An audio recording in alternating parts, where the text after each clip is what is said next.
Hey there, Facebook. How's it going?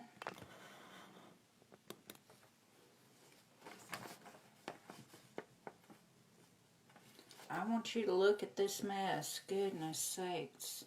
It's humid here today. We got anybody online right now?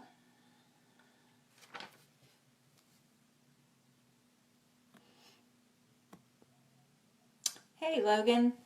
Hope you're doing okay. Thanks for coming on. I'm going to get started in just a minute. I'm excited about today's word. So this video might be just a little bit longer than they have been in the last few days because I'm pumped up a little bit. So I'm going to give it just a second and see if anybody else hops on, and then I'm going to go ahead and get started. At least the sun's shining today and it's not raining, so that's good.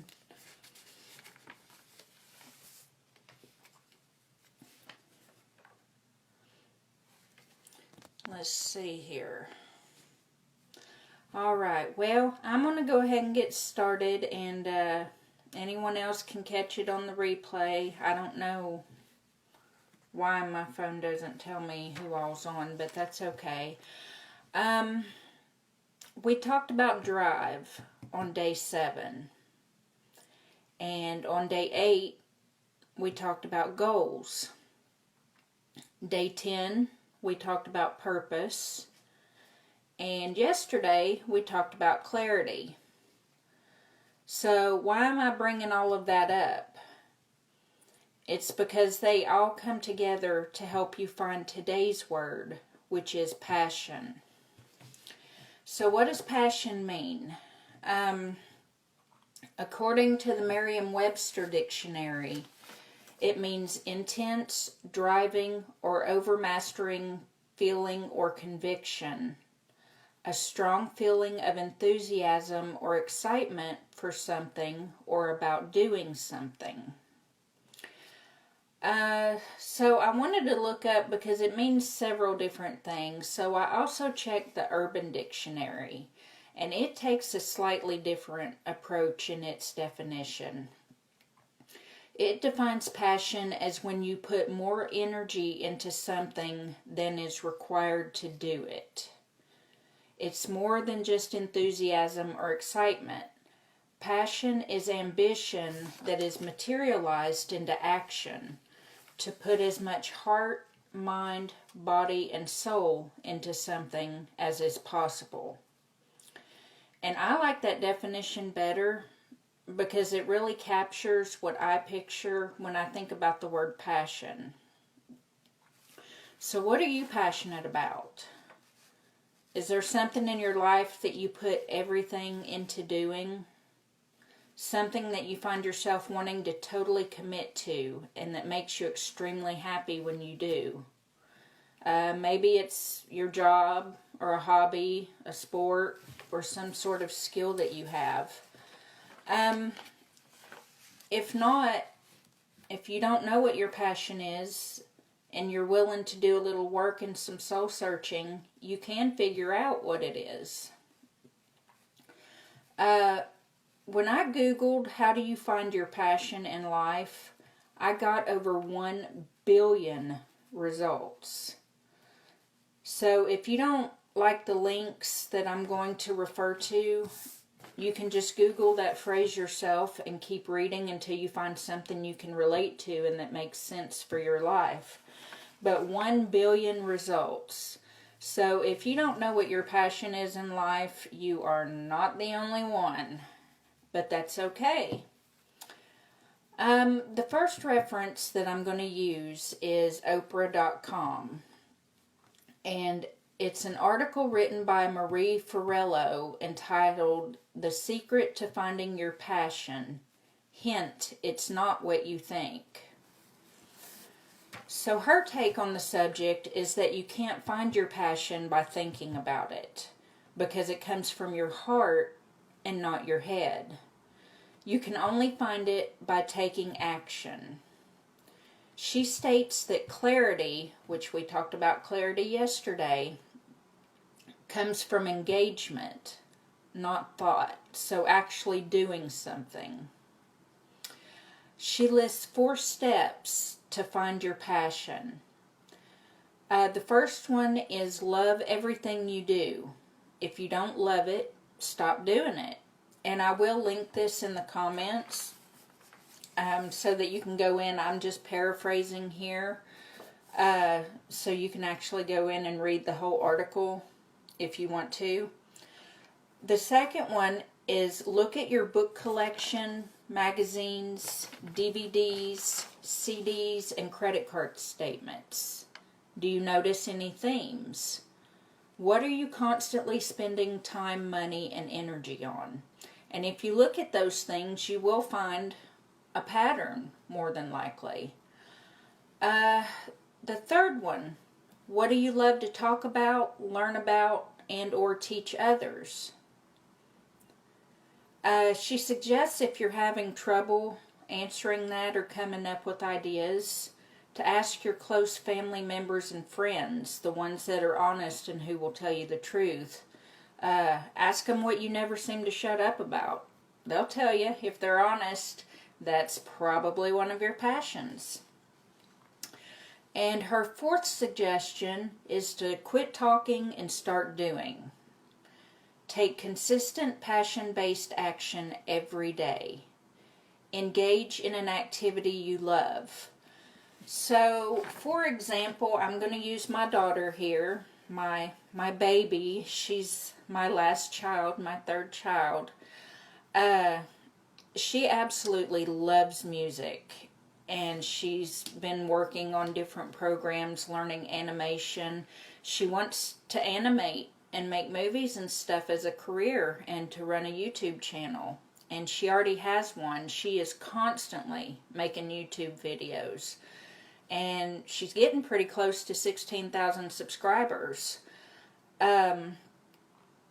If you want to check her out, her YouTube channel is Blue the White Wolf. And she would rather make videos all day long than do anything else. And, you know, she may just be 13, but she's already found her passion. And I'm encouraging her to do that. Mama needs some of that YouTube money. No, I'm just teasing. But I really do. She's getting really good with it, and I'm very, very proud of her. So I had to brag on her just a minute. The second source that I'm going to use and that I'm going to link in the comments is from Psychology Today. It's an article written by Susan Haas, MD, and it's entitled 5 Steps to Finding Your Passion. Discovering what you love most is an adventure in itself. So these are the things that she suggests. Number 1, inventory your talents.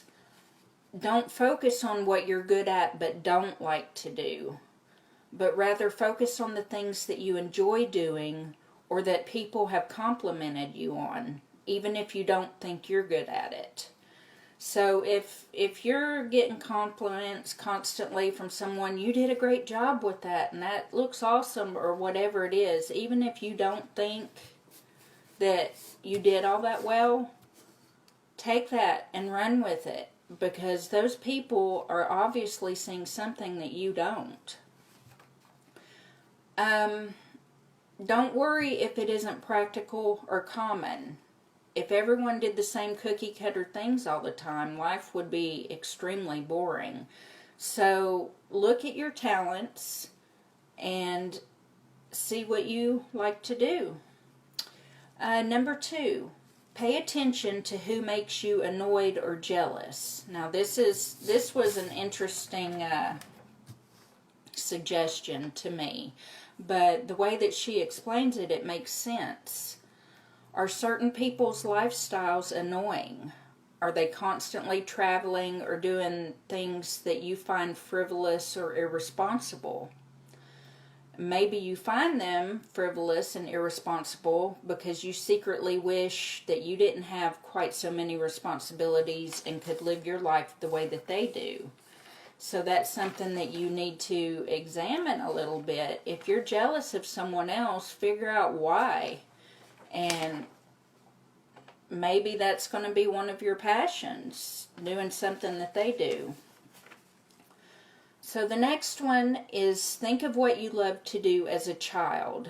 What were you obsessed with before your parents' influences and ideas took over and you conformed to what they wanted and expected you to do with your life? So she uses an example as, like, if when you were a kid, if you were obsessed with horses, now that you're an adult, maybe you should take a vacation at a ranch or take riding lessons or something. Finger painting or drawing is another example that she uses. If you loved to do that as a kid and you don't really do it anymore, maybe you should pick that back up and take an art class or something. Singing, which is a big one in my house and in my family. We all love to sing, come from a long line of singers. Find a choir to join, whether it's at church or community center or theaters. She even suggests starting your own band if you want to do that. Let's see here. Number 4. Notice when you lose track of time or what you hate to stop doing. And here she uses dance classes as an example. She is a doctor, and just to give you a little background on this article, just a little bit, her father wanted her to open up a clinic. Well, she decided that that's not what she wanted to do. She does still practice, but she took off to Mexico and learned how to dance, and so she does that too. Dancing is her passion. If you do something and it seems like you just started and it's over too quickly, then that's a passion for you if you don't want to stop doing it. Let's see here. And her last suggestion, see your passion hunt as a fun, joyful adventure. So lighten up with it and enjoy it.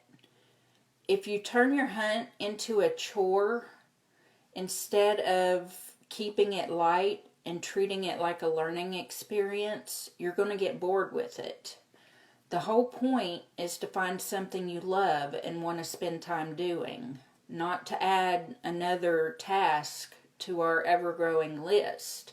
You're looking for something that is going to give you enjoyment.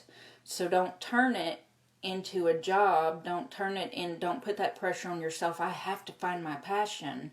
Just take it easy. Take it as it goes. Try different things until you find something that clicks with you.